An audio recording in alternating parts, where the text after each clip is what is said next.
Se você tem a sua Bíblia, abra comigo nessa noite, por favor, ao livro de São Mateus. O livro de Mateus, e eu estou lendo do capítulo 24. Provavelmente em toda a palavra de Deus, pelo menos um dos capítulos mais poderosos na Bíblia. Começando com a primeira palavra no primeiro versículo, e a Bíblia diz que Jesus ia saindo do templo e aproximaram-se dele os seus discípulos para lhe mostrarem a estrutura do templo. O templo foi construído de mármore branca, construído por Herodes, por isso chamado de Templo de Herodes. E foi o terceiro na sucessão de templos construído aonde Deus tinha estabelecido que Davi construísse o templo, pelo menos o seu filho Salomão construísse. Os planos foram dados a Davi. O templo de Salomão foi construído ali, e eles nos dizem que se fosse nos dias de hoje, o templo foi construído como foi naquela época. Não era um prédio muito grande, mas teria custado quase que 100 trilhões de dólares. Isso é impossível de se compreender. Mas quando foi destruído, um pouco mais de 500 anos depois, por Nabucodonosor, o templo de Zorobabel foi construído em seu lugar. E alguns dos antigos homens estiveram ali chorando enquanto dedicavam o templo de Zorobabel. E quando crianças, o templo de Salomão tinha sido destruído, se lembrando da grandiosidade do que um dia foi, mas o pecado causou sua ruína. E agora o templo de Herodes estava ali, mas assim como no templo de Zorobabel, da mesma forma no templo de Herodes não havia a Arca da Aliança. Ninguém ainda sabe aonde está essa arca. Alguns dizem que Jeremias pegou, escondeu, e alguns acham que pode ser encontrada antes de Jesus voltar. Mas de qualquer forma, quando Jesus morreu no Calvário e o véu se abriu, abrindo o Santo dos Santos, não havia nenhuma Arca da Aliança ali. Esse prédio, que é um dos mais bonitos na face da terra, aonde Jesus expulsou os mercadores. Os discípulos estavam mostrando a ele a grandiosidade. Mais do que qualquer outra coisa, eles estavam comentando sobre a tremenda beleza daquilo. Então ele disse essas palavras: não vedes tudo isto? Em verdade vos digo que não ficará aqui pedra sobre pedra que não seja derrubada. E em 70 depois de Cristo, isso se cumpriu totalmente. Tito tomou o lugar do seu pai Vespúcio, que tinha se tornado César em Roma. E mais de 1 milhão de judeus foram mortos em 70 depois de Cristo e não tinham nem lugares para colocar cruzes. E o resto foi vendido como escravo, e o mercado de escravos quase que não valia nada por causa de tantos escravos judeus superinflacionando o mercado. E Tito, não tão poderoso quanto seu pai Vespúcio, tentou impedir os homens para não destruírem o templo, mas ouviram dizer que havia ouro ali no cimento, e eles tiraram peça por peça para ver se havia ouro ali. Não havia ouro, mas eles tiraram assim como Jesus profetizou que fariam. E sentado no Monte das Oliveiras, chegaram-se a ele os seus discípulos em particular, dizendo: dize-nos, quando serão essas coisas? E que sinal haverá da tua vinda e do fim do mundo? E eu quero usar como tópico nessa noite o que Deus me passou a respeito do futuro. E é estranho que o Espírito Santo, eu acredito que me direcionou a esse grande 24º capítulo de Mateus. O 24º capítulo de Mateus é um dos capítulos mais negativos em toda a palavra de Deus. E ainda assim, nesse capítulo negativo, nessa apresentação que Jesus deu, o Senhor da Glória, existem 4 atributos tremendamente positivos nesse capítulo. Eles se destacam como canhões de luz em meio a uma culminação catastrófica. E é isso que eu acredito que o Espírito Santo quer que eu te entregue nessa noite. Tirado desse 24º capítulo, o que Deus me disse sobre o futuro. Abaixa sua cabeça. Pai Celestial,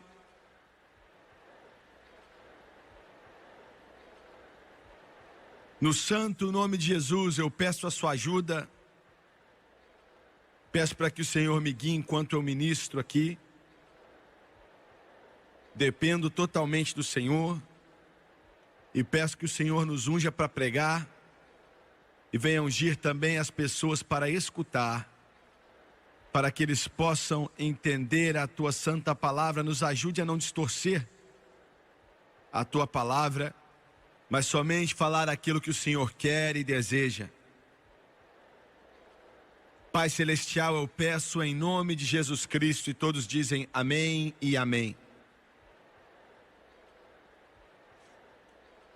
Há algum tempo atrás, um dos centros de pesquisa aqui na América ligaram para o nosso escritório perguntando se queríamos participar em uma pesquisa que ia ser feita nos Estados Unidos. E essa pesquisa era a respeito de ministérios da televisão. E poderíamos participar se quiséssemos, porque eles iriam tentar encontrar o que as pessoas desejavam dos ministérios que estão na televisão. E eles estavam conversando com o Doni. E o Doni respondeu e disse: meu senhor, estamos interessados naquilo que as pessoas querem, mas não tem nada a ver com esse ministério. Nós estamos aqui com apenas um propósito, que é dizer: assim diz o Senhor, independente do que as pessoas querem.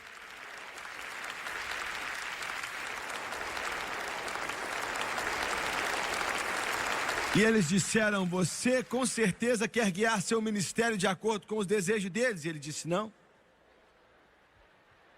Nós não estamos aqui para satisfazer a vontade que sempre muda dos homens.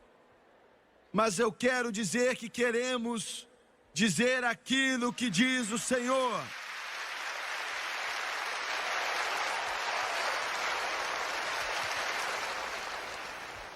E nesse capítulo tremendamente negativo, Mateus capítulo 24, eu estava estudando a primeira parte nessa semana. O Espírito Santo por várias semanas tem falado ao meu coração a respeito do culto dessa noite. E o Senhor começou a me direcionar para um evento dos fins dos tempos, que eu vou daqui a pouco te dizer coisas que Ele me deu nos últimos meses. Todo o capítulo 24 de Mateus, menos alguns versículos, são a respeito dos fins dos tempos que ainda não chegaram. Está começando e fala a respeito de catástrofes, fala a respeito de um terror tão grande que vai além da descrição. Jesus diz que grandes tribulações como o mundo nunca conheceu e nunca vai conhecer.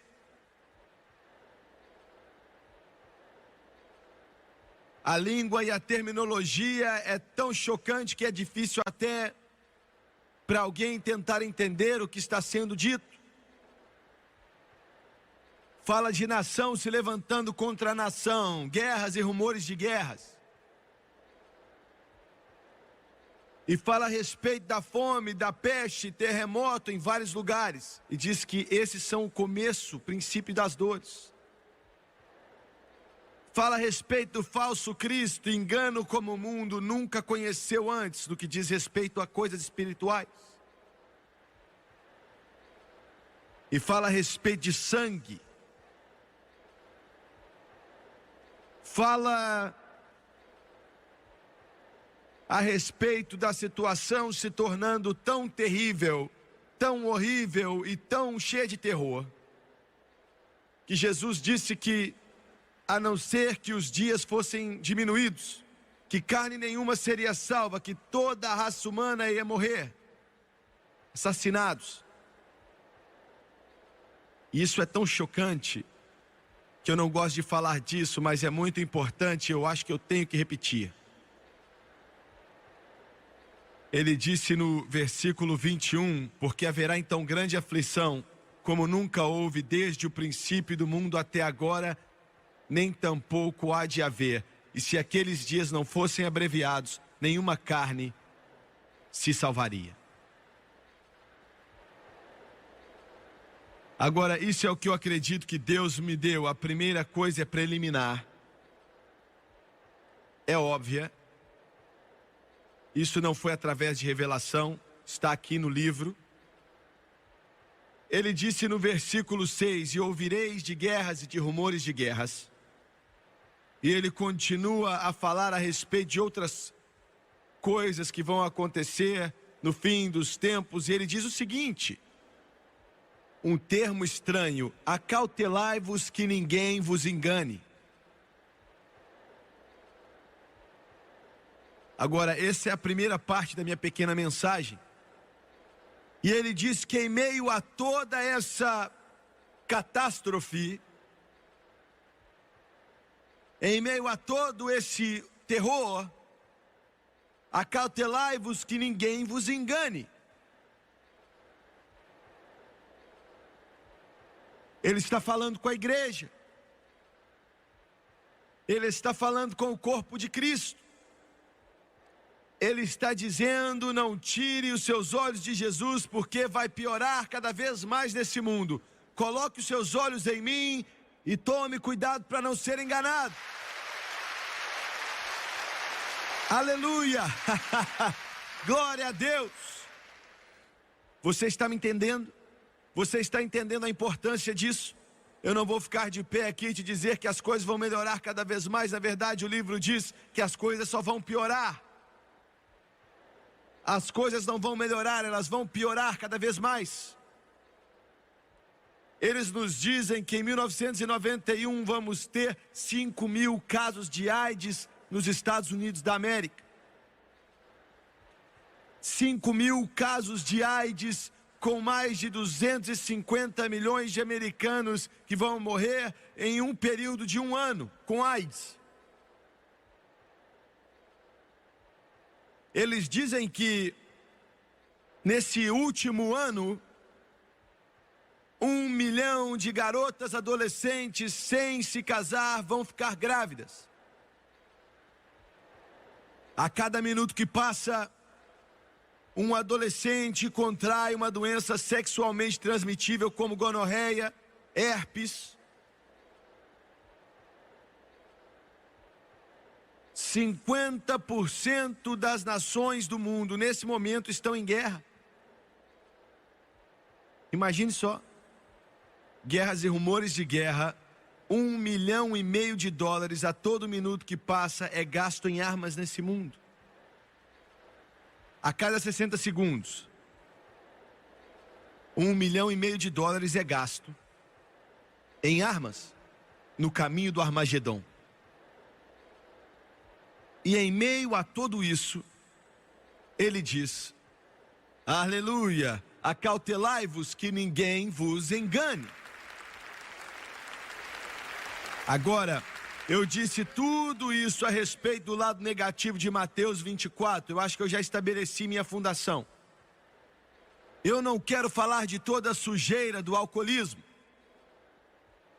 Eu quero dizer aos bêbados que Jesus pode te libertar. Eu não quero falar a respeito da sujeira, das doenças sociais. Eu quero te dizer que Jesus Cristo pode te libertar. Eu não quero falar a respeito da condição terrível, do vício que está sobre essa nação. Eu quero falar para os bêbados que, por pior que esteja a sua situação e o governo não possa libertar, mas eu conheço um nessa noite que pode quebrar os cativeiros e as correntes e te libertar do pecado. Eu conheço um que pode libertar os cativos. Aleluia, glória a Deus. Agora, como eu mencionei no começo dessa mensagem, nunca em todo o meu ministério eu já lutei e encontrei uma oposição tão grande. Hoje mesmo, o maior chefe de pornografia me ligou, falou que ia vir atrás de mim.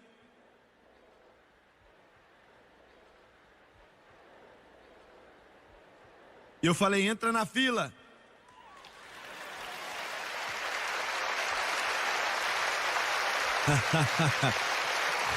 Você pergunta o que eu pensei. Ele é o maior da nação, não é? Mas Jesus disse, acautelai-vos que ninguém vos engane. Glória a Deus. Eu quero falar para todos os pornógrafos aí, eu quero falar para toda a sujeira do inferno. Eu vou continuar pregando esse evangelho, eu vou continuar elevando o nome de Jesus, eu vou continuar pregando a palavra de Deus. Você pode falar o que você quiser, você pode fazer o que você quiser. O inferno não pode me parar, os demônios não podem me parar, os poderes das trevas não podem me parar, porque aquele que está em mim é maior do que o que está no mundo.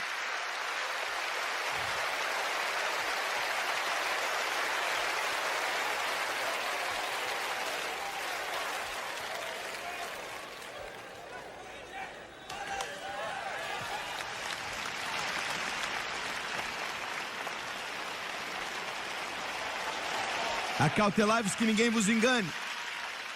Recebemos cada vez mais cartas hoje, do mundo inteiro, de pessoas nos dizendo da experiência da salvação, nos piores casos que você pode começar a imaginar, que nós temos recebido em toda a história desse ministério. Eu estou te falando dos piores tipos de drogados, os piores tipos de alcoólatras.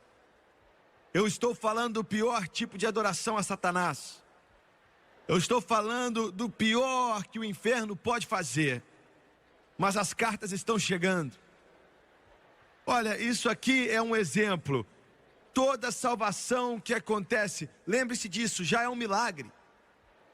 Cada salvação que acontece já é um milagre. Cada uma delas, eu conheci um homem nessa noite que foi salvo algumas horas atrás. A salvação dele é um milagre. Aleluia! Uma carta chegou, e isso aqui, sabe, é a respeito do que estamos falando. Irmão Suega, meu irmão, usava heroína, e eles nos dizem que não há nenhum viciado em heroína com mais de 30 anos.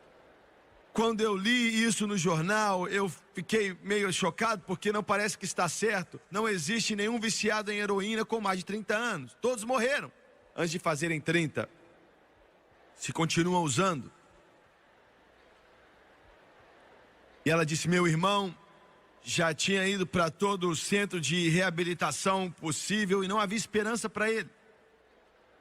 E finalmente, desesperado, eu não sei como é isso.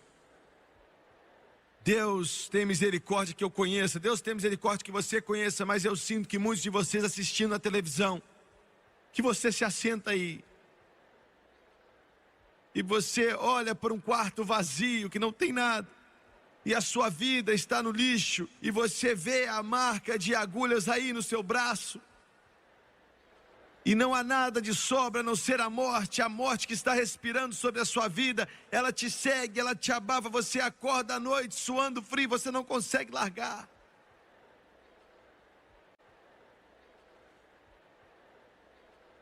E eu não eu não tenho palavras de condenação para você.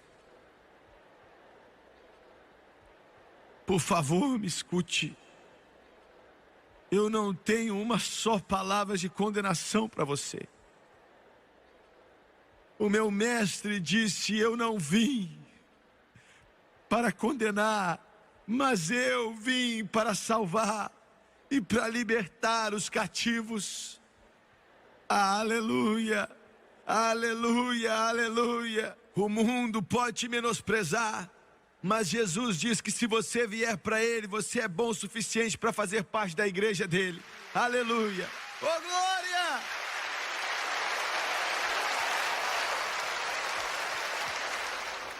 E ela disse, ele ia pegar uma chave de fenda, saiu para a rua. Era o fim, já não havia esperança alguma. Ele estava fincando aquela chave de fenda no seu peito, tentando se matar. E alguém o segurou e tirou das suas mãos sangrentas, e o sangue estava derramando. Levaram ele para o hospital. E o médico disse: não há mais esperança. Ele estava deitado ali com tubos no hospital, estava morrendo. E ela disse: irmão Swagger, eu saí daquele quarto por alguns instantes. E ela disse: eu não posso explicar o que aconteceu, mas eu sei porque eu perguntei. Nenhum médico entrou naquele quarto, ou nenhuma enfermeira entrou naquele quarto. Mas quando eu entrei ali, a televisão estava ligada, e quando eu saí estava desligada, ele estava amarrado na cama. E ela disse: você estava na TV, e você apontou o dedo naquele televisor e disse: Jesus Cristo é sua resposta.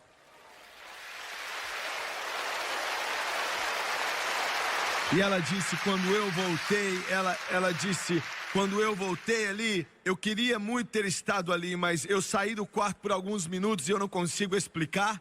Não há uma maneira de explicar com palavras. O médico balançou a cabeça e falou: isso é um milagre. Mas meu irmão estava completamente curado e liberto da hora que eu saí daquele quarto e voltei para o quarto. E hoje ele está pregando o evangelho do Senhor Jesus Cristo, completamente livre pelo poder de Deus. Esse é Jesus, esse é Jesus, esse é Jesus, esse é Jesus. Aleluia! Eu não estou preocupado. Eu não estou preocupado. Eu não estou preocupado. Nós temos o maior evangelho que o mundo já conheceu. Eu não estou preocupado. Eu não estou preocupado com os meus netos, se eles vão vencer, porque eles estão comprometidos com Jesus Cristo. Eles vão vencer, eles vão pregar o evangelho do Rei dos Reis, Senhor dos Senhores. Se ele tardar, não se preocupe com seus filhos. Se você entregá-los a Jesus, segure a mão deles, chegue mais perto de Deus que você já esteve. Há uma tempestade para vir nesse mundo, mas chegue mais perto dele. Eu digo, escute com cuidado, porque o Espírito Santo está dizendo isso. O dia do cristianismo morno, inconsistente, indiferente, complacente, está no fim. Já era. Eles vão ter que vir para a igreja. Eles vão ter que vir para o altar. Eles vão ter que ser cheios do Espírito Santo. Entre, se prepare, apoie sua igreja, ame seu pastor, ore por ele, levante ele, seja cheio do Espírito. E Deus diz que vai fazer você vencer.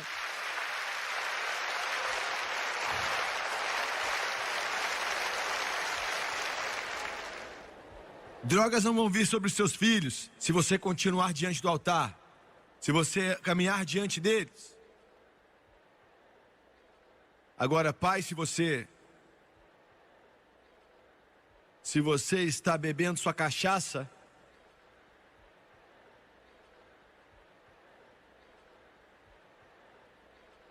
ou seu vinhozinho,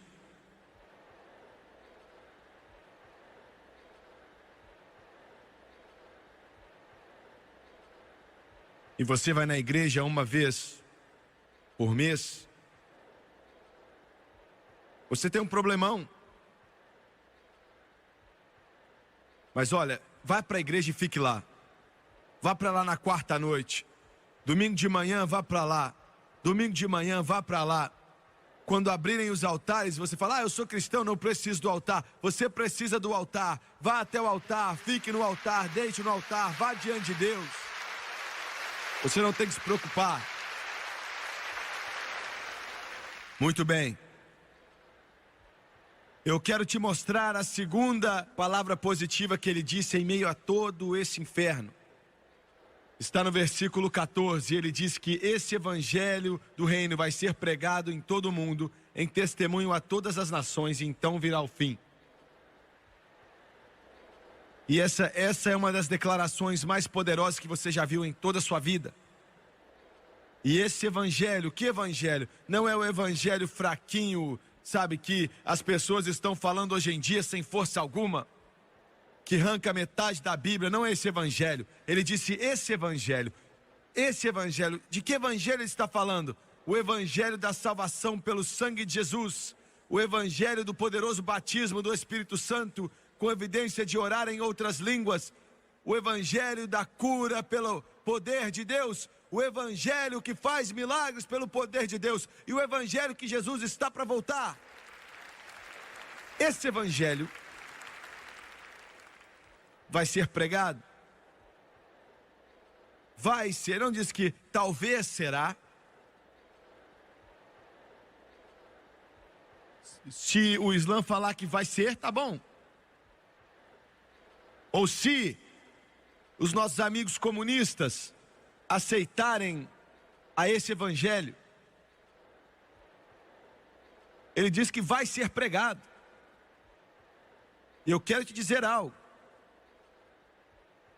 Semana passada, o homem que é chefe das nossas missões em todo o mundo, um missionário chamado Jim Moseley, ficou 8 anos no Peru, nas montanhas, na parte mais fria, e ficou 4 anos na Guatemala. Deus está usando aquele homem. Ele veio até mim e disse, irmão Swagger, estava com temor. E ele disse, você precisa ouvir isso.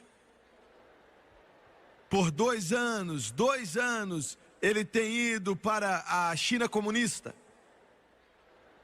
tentando colocar nosso canal ali na China. 1,150 bilhão de seres humanos em um país, na China. E eu quero te dizer, Paulo disse, Jesus é a cabeça, nós somos o corpo, que significa tudo em todos. O corpo dele não vai ser feito apenas de homens brancos. E até mesmo nossos irmãos afro-americanos ou mexicanos aqui nos Estados Unidos, vocês estão me ouvindo? O corpo dele é feito de brancos, negros, amarelos, vermelhos e mulatos. Eu sei do que eu estou falando.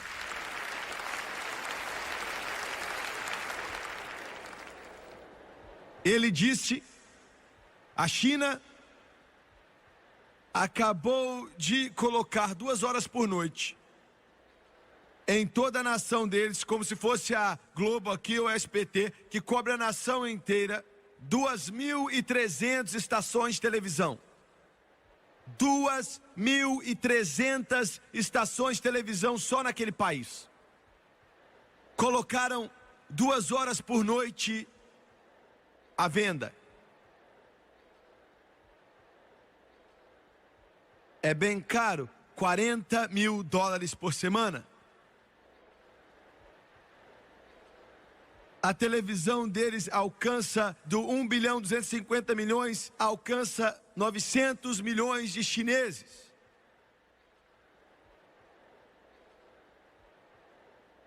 Eles me disseram que eu fosse a Beijing semana que vem. E ele foi hoje cedo para assinar os contratos para passar o Evangelho de Jesus Cristo sábado à noite, às 10. para cobrir todo o país da China. Esse evangelho será pregado, esse evangelho será pregado, esse evangelho será pregado.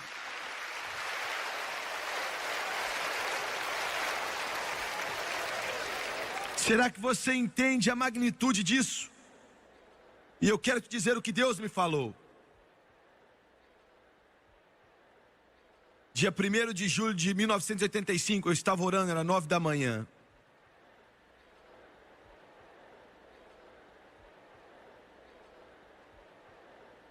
Eu estava estudando a palavra, eu estava no meu carro, saí e comecei a seguir uma trilha. Era numa fazenda.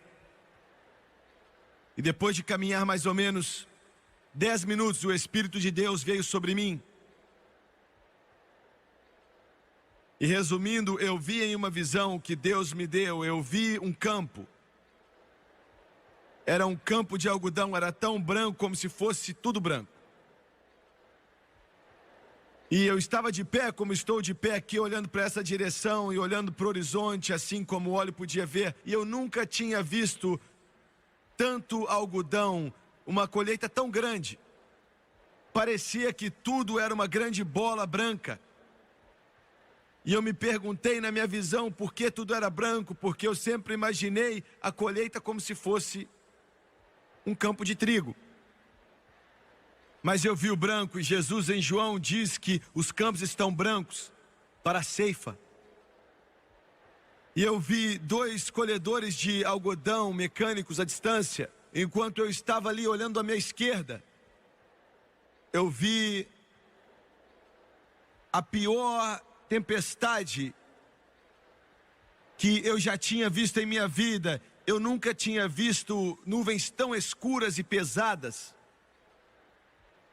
O trovão vinha sobre aquelas nuvens com uma força muito grande e vindo diretamente sobre aquela colheita. E Deus me disse, Ele disse, aquela é a tempestade de julgamento que vem sobre o mundo. Mas eu vou segurá-la por um período de tempo. E eu quero que você leve o evangelho, eu tenho outros, mas eu quero que você leve o evangelho através da TV para todo o país do mundo que quer aceitar. E ele disse isso, me disse coisas que eu não posso dizer, mas ele disse, não erre.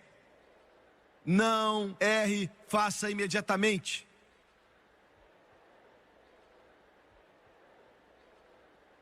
Duas semanas depois, dia 14 de julho, no Centro Familiar de Adoração, deram uma profecia que disse, eu coloquei a chave na tranca para abrir portas que estão fechadas por séculos.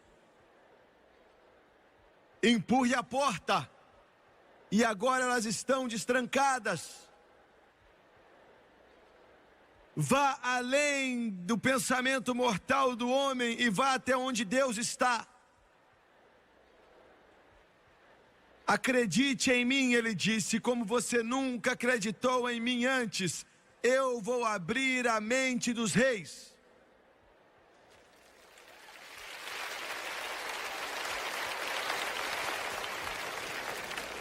24 de agosto de 1986, em Pittsburgh, na Pensilvânia, um domingo.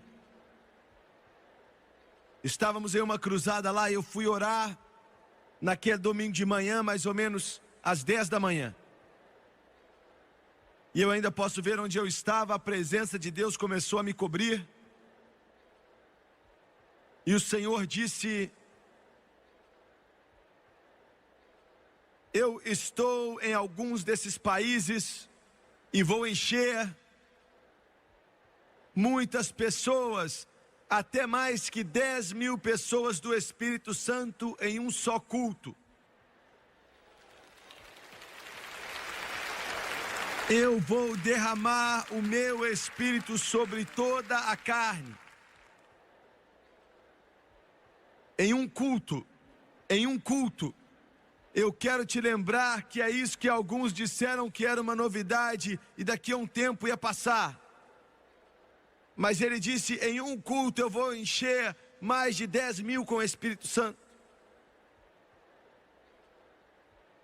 Dia 6 de setembro de 1986. Tivemos uma reunião de oração na nossa igreja antes dos cultos de domingo. E eu tinha ido orar, eu estava tão cansado. Não tinha dormido bem. Fazia 72 horas e a Francis perguntou, você vai para a reunião de oração hoje? Eu me levantei e o quarto rodou. E eu pensei que eu nem ia poder me vestir, mas me vesti e fui. E eu estava tentando orar, eu estava tão preocupado, eu estava fisicamente, mentalmente, psicologicamente, espiritualmente exausto. Eu estava caminhando na parte de cima.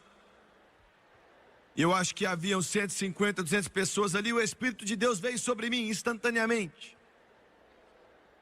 E Deus me disse 3 coisas. Ele disse, eu vou salvar milhões de pessoas. E no avivamento dos fins dos tempos, como o mundo nunca viu em toda a sua história, mais do que milhões, eu vou salvar dezenas de milhões. Dezenas de milhões. E eu vou destravar o leste europeu. O leste europeu vai ter um avivamento como nunca conheceu em toda a sua história. Eu estou indo atrás da cortina de ferro, por trás da cortina de bambu. Ele disse que milhões e milhões serão salvos, dezenas de milhões serão salvos. Acredite em mim, para milhões de pessoas. E ele disse que no meio da África, e hoje mesmo recebemos a palavra, que a Angola, que é um país comunista, no passado nos disseram que não iam permitir o nosso programa ser televisionado. Você pode colocar na televisão, então não havia como entrar na TV. Mas hoje mesmo, a Angola comunista, com 60 mil tropas cubanas ali, disseram que vocês podem entrar, tragam suas fitas, vamos passar na televisão da Angola. –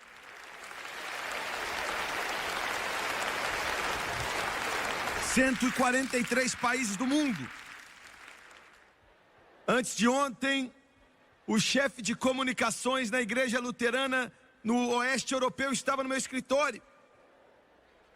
Nenhuma programação religiosa pode ser colocada na televisão do oeste alemão até que o departamento de censura da igreja luterana dê a permissão.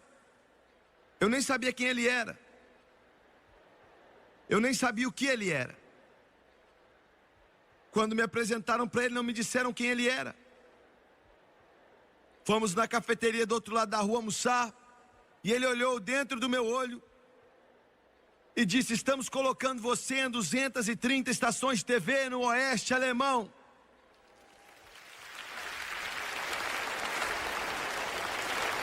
E com aquele sotaque ele disse, Jimmy Swaggart, você me ofende. Quando você prega, você me ofende. Você ofendeu toda a igreja luterana no oeste alemão.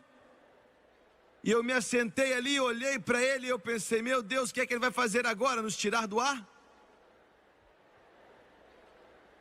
Mas ele disse, oeste alemão, nós já estávamos apenas em algumas estações, apenas em algumas, mas agora toda a nação se abriu na sua rede TV. E ele disse, toda a igreja luterana está nervosa com você. E a igreja católica está mais nervosa que os luteranos.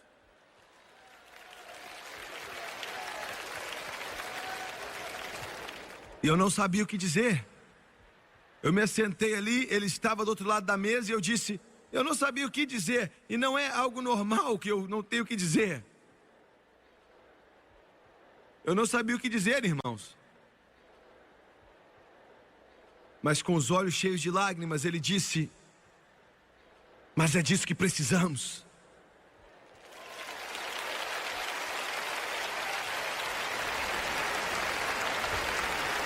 Ele disse: nós já tivemos tanta pregação ruim, nós já tivemos umas pregações fracas, a Alemanha nunca ouviu o Evangelho. Venha nos dizer que Jesus salva, que Jesus enche com o Espírito Santo. E eu estou aqui para te dizer que eu sei, o Espírito Santo me disse, Deus vai enviar um avivamento para o oeste alemão, que vai tocar aquele país com o poder do Deus Todo-Poderoso.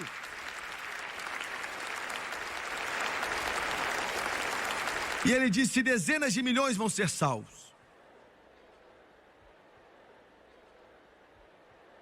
E eu me lembro onde estava quando ele me disse. O lugar onde eu estava de pé na igreja, eu comecei a chorar. E eu comecei a soluçar e falei: Deus, onde estão os pregadores? Deus nos ajude, onde estão os pregadores? Há uma seca de pregadores em nossa nação. Não. Nunca existiu tanto pregador como hoje, mas nenhum está pregando a palavra.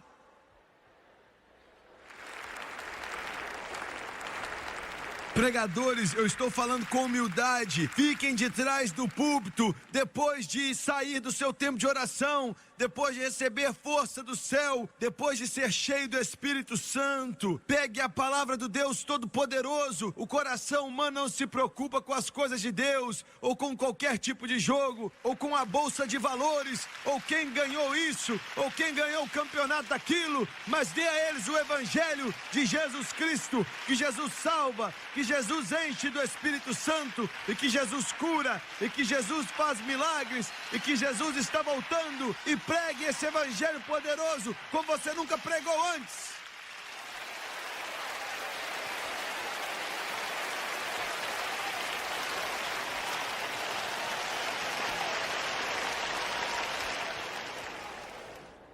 Eu estava chorando, meu coração quebrantado.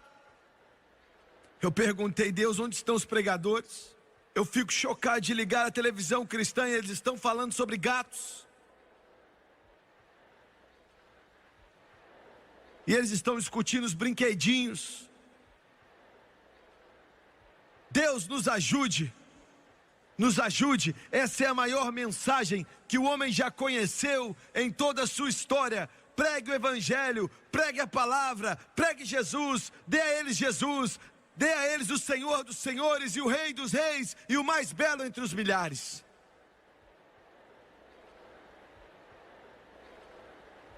Se você ficar nervoso, me perdoe.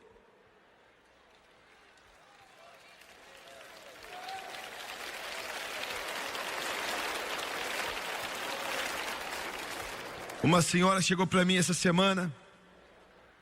Ela se apresentou, uma mulher muito educada. E ela disse: Jimmy Swaggart, você nunca podia olhar para mim e dizer, mas alguns meses atrás eu era uma bêbada, alcoólatra. E você era o cara que eu mais odiava na minha vida.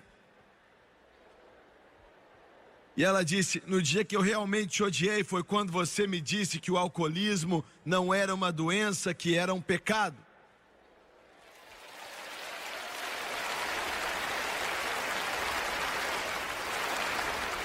E ela disse: eu já me escondi atrás da minha doença por anos, e eu estava morrendo, indo para o inferno, e o meu lar tinha ido embora, e tudo tinha se perdido. Ela disse: eu cheguei naquela televisão e eu desliguei, sabe, que eu quase quebrei aquele botãozinho.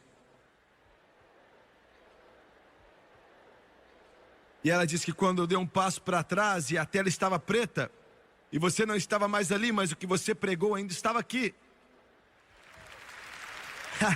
Aleluia! Lágrimas desciam no seu rosto e ela disse: obrigado, você pregou a verdade. Obrigado, você pregou a verdade. Eu sei que você está queimado, eu sei que metade da igreja está contra você, mas continue pregando. Nessa noite eu estou livre, hoje eu estou livre por causa da palavra do Deus poderoso.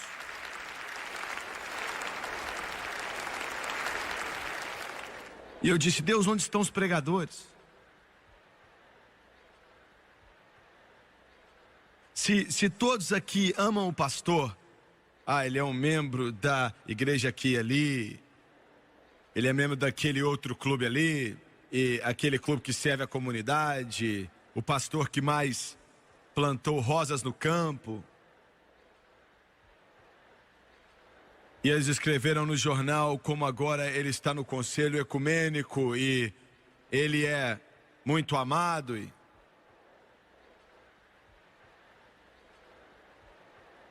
Semana que vem ele vai se juntar com os bispos católicos.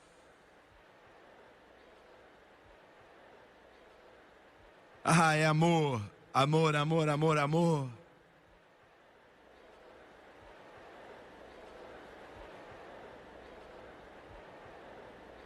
Manda esse cara embora. Você não tem um pastor, você tem um canalha, você tem uma prostituta, um lobo em pele de ovelha, um falso profeta. Encontre alguém que não se importe com o que as pessoas pensam, ou não se importa com o que o conselho da cidade pensa, mas que acabou de ter um tempo com Deus, está cheio do Espírito Santo, cheio do poder do Deus Todo-Poderoso, e escute ele pregar a palavra sem medo ou sem pavor.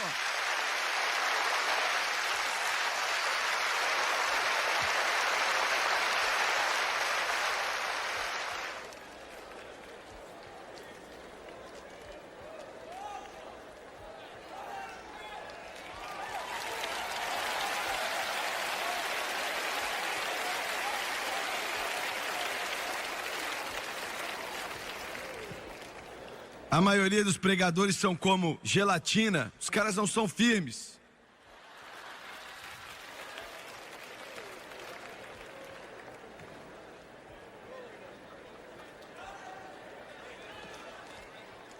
Eu perguntei, Deus, onde estão os pregadores? A maioria deles tem um sinal de à venda aí nas costas.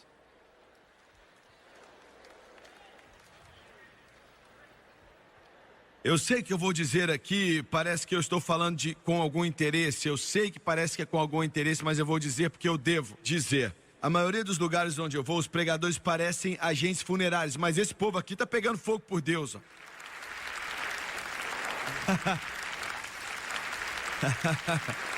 Olha, eu tenho visto eles aqui, eles estão pegando fogo por Deus. Eu acredito que tem algo na alma deles. Enquanto eu estou pregando, eu estou pensando nisso. É claro que é fora da mensagem, mas eu estou pensando, olha, faz tempo que eu não prego para pregadores assim. Honestamente, outro dia eu estava pregando na TV em uma dos meus cultos e parecia um monte de agente funerário. Estou falando sério.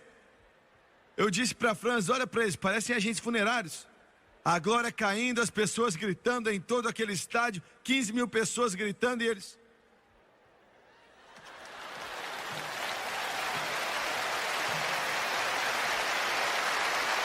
Deus nos ajude. Meu Deus, bata palmas, fique de pé e grite. Diga, Jesus está vivo. Nós temos uma razão para gritar.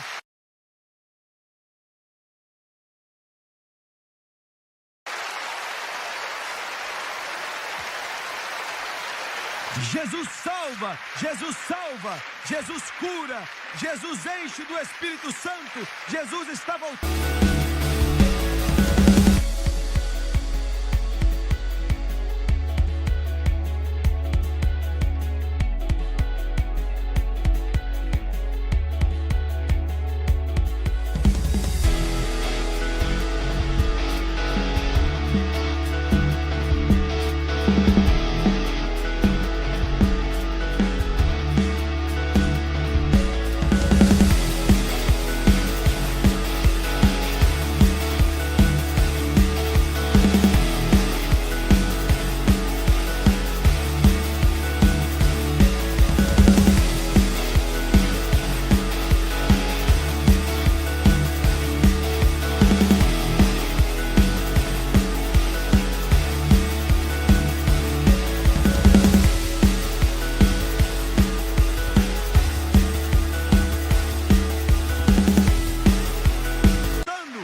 Aleluia! Aleluia! Aleluia!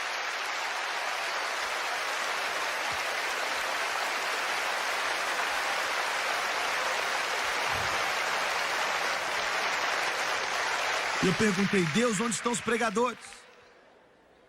E eu estava chorando. E ele disse: eu vou levantar os pregadores. Eu vou enchê-los com o meu espírito. Eles vão no espírito e no poder de Elias. Eles vão pregar como João Batista. Eu vou levantá-los. Eu vou fazer com que eles apareçam e enchê-los do meu poder. E todo o inferno não vai ser capaz de ficar contra eles.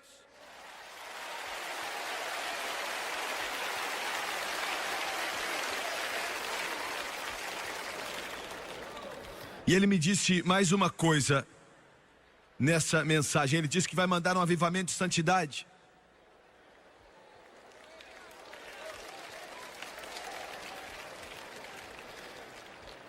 Ele disse: eu vou enviar um avivamento de santidade. Muitos não vão saber, mas centenas de milhares e até milhões vão entrar nisso. E ele disse assim, ele disse que a razão pela qual vou fazer isso é porque Satanás tem levado a minha mensagem, a mensagem pentecostal, e na última década está piorando. Ele está passando ela no meio da sujeira e da lama. A maior mensagem que o homem já conheceu. E eu vou enviar um avivamento de santidade que vai limpar a minha mensagem, limpar a mensagem pentecostal.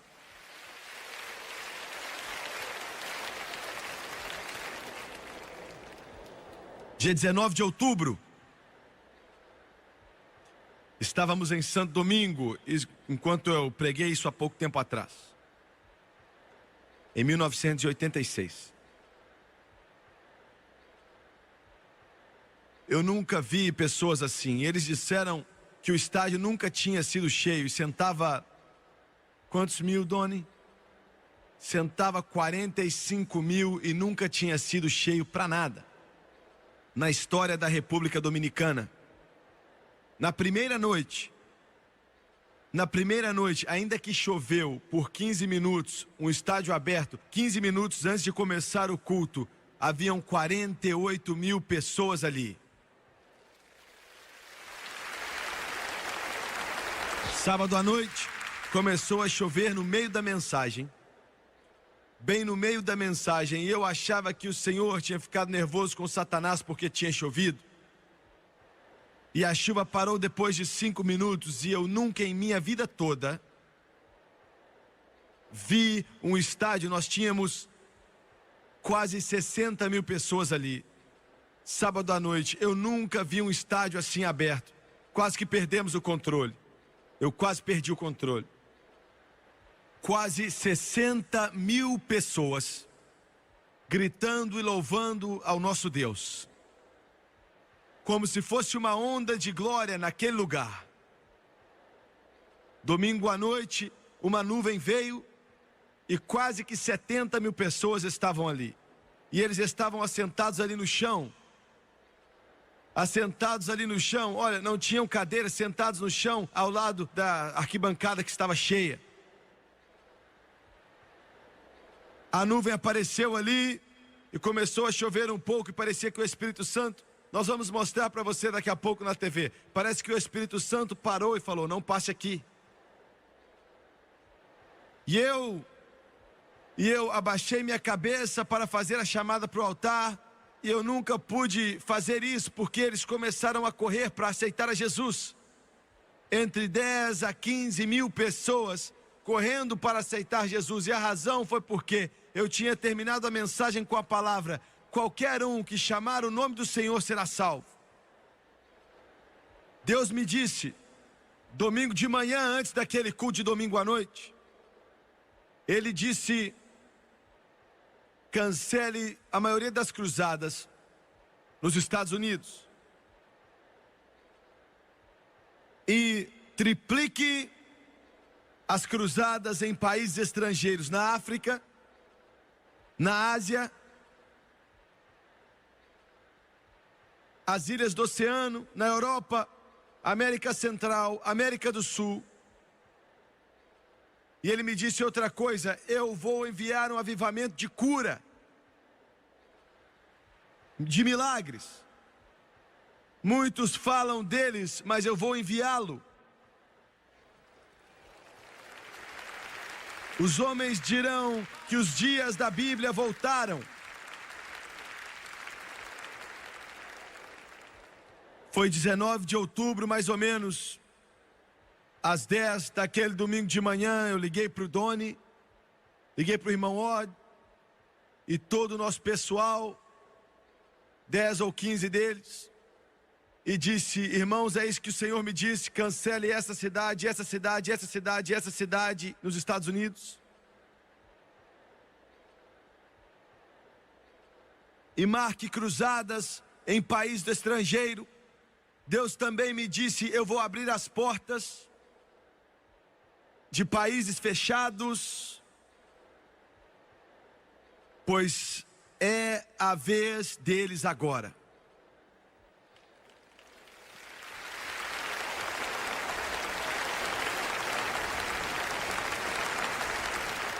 Agora, é isso que vai acontecer. Algumas coisas ruins vão acontecer, mas eu vou olhar para as coisas boas. Isso é o que Jesus mandou dizer a eles. É o terceiro ponto dessa mensagem e vou parar. Alguns de vocês já estão cansados.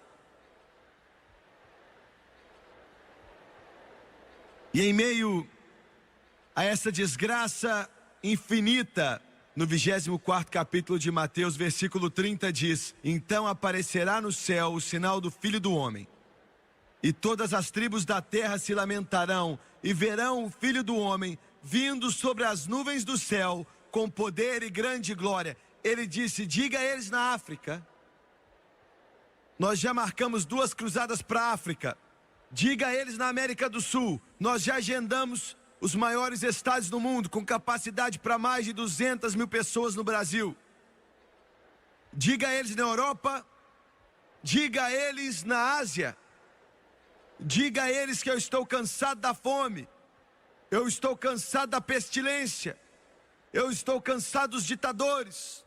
Eu estou cansado da desumanidade do homem para com seu irmão. Estou cansado da fome. Estou cansado do povo que morre disso. Estou cansado de ver o povo morrer. Diga a eles: não olhem para as nações do mundo ou para os Estados Unidos, mas olhem para mim, pois eu estou voltando.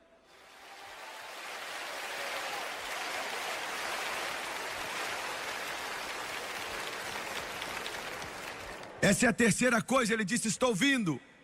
Eu estou voltando. Não permita que nenhum pregador te diga que ele não está voltando. Não permita que o diabo te diga que ele não está voltando. Os céus estão para se abrir. Jesus Cristo está para voltar. Eu sei do que eu estou falando. Estamos vivendo os tempos mais momentosos que o mundo já viu. Pense no que eu estou te dizendo. Nessas cruzadas no estrangeiro que vão mudar as nações,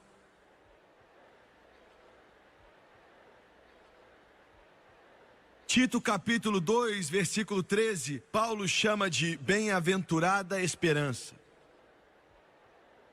E por último,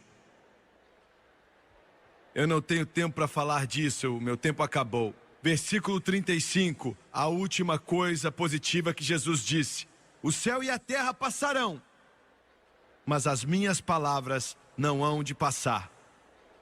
O que eu disse, eu vou fazer.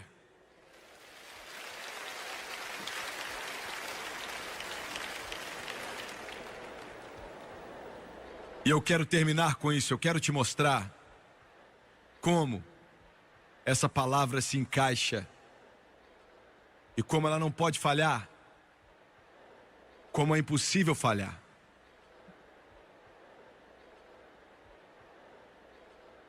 Em 1940, há muito tempo atrás, eu tinha 5 anos de idade. Na noite que meu pai veio para Jesus, ele era um dos homens mais duros. Ninguém pensou que ele viria. Mas naquela noite, debaixo de uma convicção poderosa do Espírito Santo, seu melhor amigo, um homem de negócios, rico. Os dois eram parceiros de negócios, debaixo da mesma convicção do Espírito Santo, uma convicção poderosa, tão forte que os homens tremiam. Mas ele não quis vir. Quando meu pai se levantou daquele altar com lágrima nos olhos e Jesus tinha entrado em seu coração, o primeiro homem que ele viu foi o seu amigo, o seu sócio. Ele estava chorando. Ele abraçou o meu pai, abraçou a ele chorando muito também. E o meu pai disse: por que é que você não vem? E ele disse: eu não posso. Eu não posso.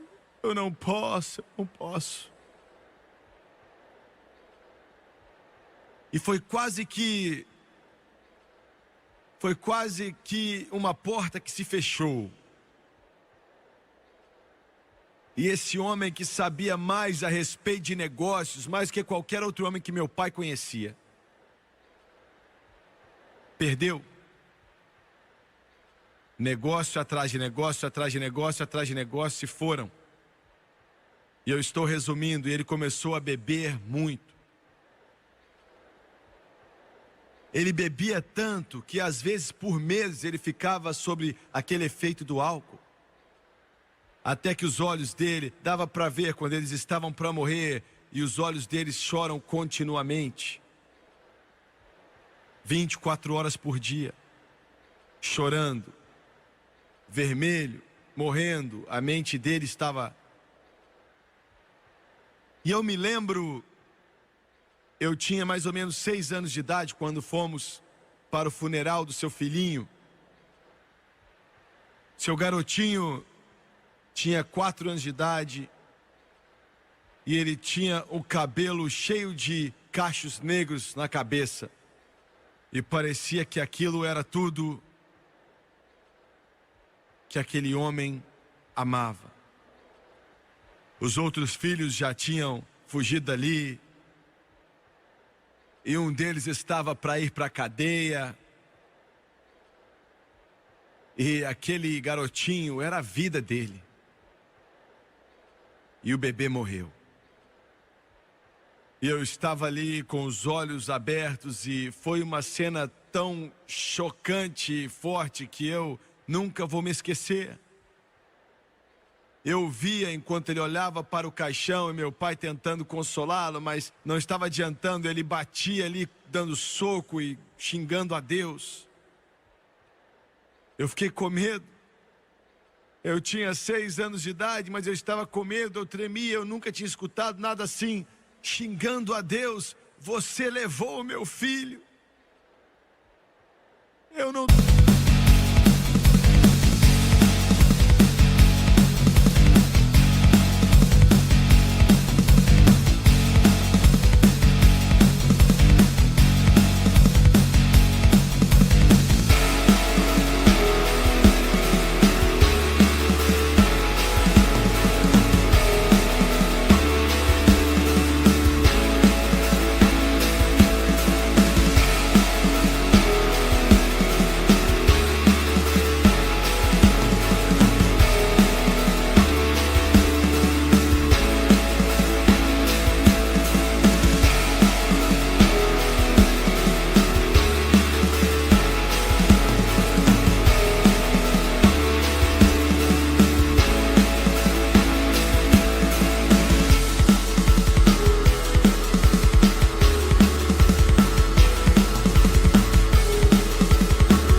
mais nada. Eu tinha uma casa bonita e já se foi. Negócio atrás de negócio eu perdi. Estávamos em um barraco e o caixão estava na sala. E aquele garotinho de cabelo negro deitado sobre o travesseiro. E ele dava soco no caixão. O pai dele xingava a Deus falando: eu te odeio, Deus. Usando as piores palavras para descrever quanto ele odiava a Deus.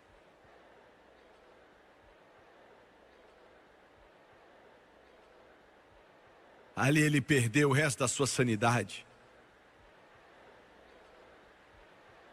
E eu via, e olha, se você já orou por um homem, meu pai orava por esse homem. O meu pai chorava por ele. Ele perdeu seus carros, perdeu os caminhões, perdeu tudo que tinha, e você o via tropeçando no meio da rua, xingando constantemente. Aquilo não foi uma ocasião, aquilo aconteceu por anos, xingando. Da boca dele fluía um rio de veneno, só palavras de baixo escalão que sempre eram mencionadas, todo tipo de palavrão, xingando a Deus. E eu o escutava às vezes quando passava ali, quando criança, 7, 8, 9 anos de idade, e eu escutava xingar a Deus por tudo. Isso aconteceu por anos. E o meu pai o levantava, tentava conversar com ele, e não havia esperança, parecia que não. Mas Deus disse: minha palavra não passará.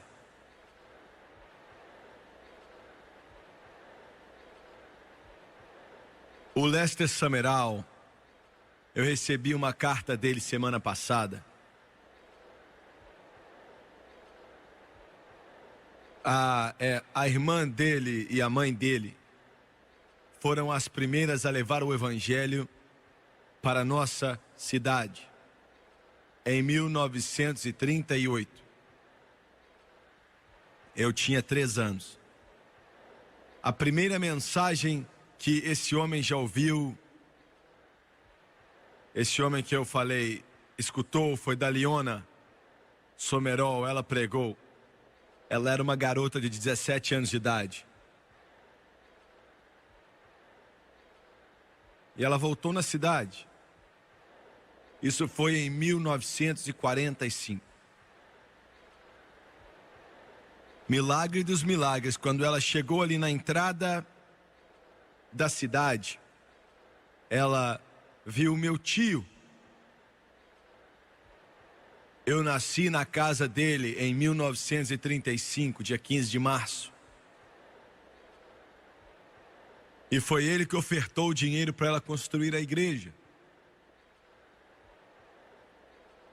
E ela parou o carro, ele parou o carro dele, alguns deles estavam juntos. E em meio à conversa ela perguntou: como está? E falou o nome dele. E ele disse: nesse momento ele está morrendo. Agora, ele pode até estar morto daqui a 1 hora, mas ele está morrendo nesse momento. E ela disse: o quê? Ele nunca foi para o céu, será que ele aceitou Jesus? E ele disse: não. Ele perdeu a cabeça. Ele não sabe nem o seu próprio nome. E ela falou: como eu chego à casa dele? E ele disse: eu vou te levar lá. E ela entrou ali. E ele estava deitado na cama. E ela foi até ali, segurou sua mão e disse: você me conhece? E em pouco tempo, a mente dele se abriu. E ela disse: eu vou chamá-lo de Bill. Não era o nome dele, mas ela disse: Bill, já é o fim. Ele está te chamando faz muito tempo. Mas o tempo acabou. E daqui a alguns instantes as lágrimas rolavam em seu rosto. E o Deus que ele amaldiçoou por 5 anos, xingado e xingado e xingado a ele, veio com a sua mão e o levantou, e o lavou e o limpou.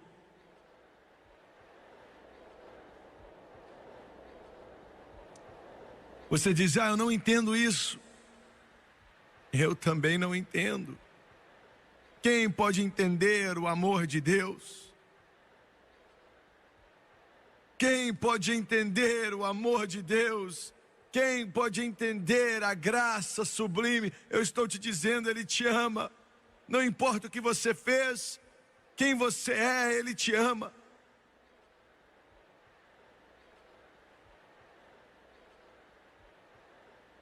E agora, nesse momento, enquanto eu estou de pé aqui, Ele está de pé nos portais da glória. Como você sabe que ele foi salvo? Porque esse livro diz que se você vier até mim, eu não vou lançá-lo fora.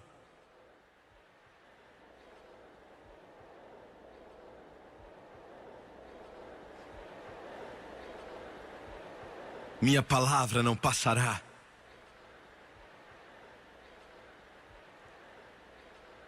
Ele disse, não fiquem perturbados, porque esse evangelho vai ser pregado.